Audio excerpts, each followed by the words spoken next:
my favourite ABBA moment. We did a launch of the album Arrival, which on the cover had them inside a helicopter.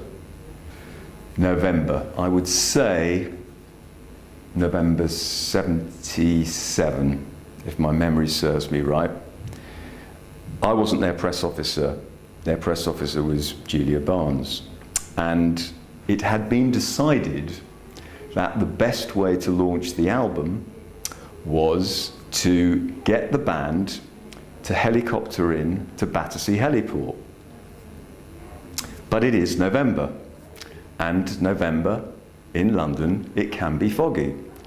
More to the point, they weren't in London the night before. They were flying in from Stockholm. We get the UK's media on this boat that leaves one of those moorings at 8:30 in the morning. I can't remember the exact timings.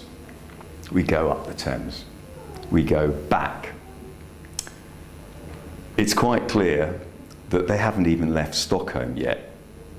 So we go up and down the Thames, and everybody is beginning to get quite twitchy, because all we wanted to do was set up for the photographers the helicopter landing at Battersea Heliport. Well, I mean, and there really were some, you know, I mean, in those days when there was very little media, you know, whoever was producing Top of the Pops, they were on the boat. Could have been Michael Hurl himself, Terry Wogan.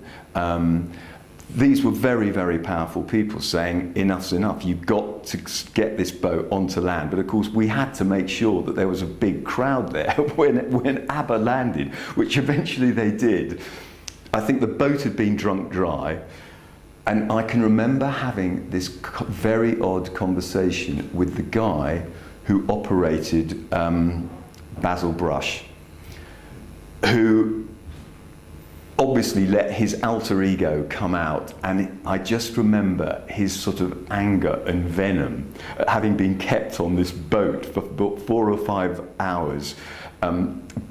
Probably, and I have no recollection of this, and maybe not, probably have, like me, had an awful lot to drink, but that was quite a moment. Anyway, you know, we delivered it. I remember Julia Barnes, their press officer, literally being in tears, because, you know, all of Fleet Street was there, and, you know, everyone was just desperate to get off this boat.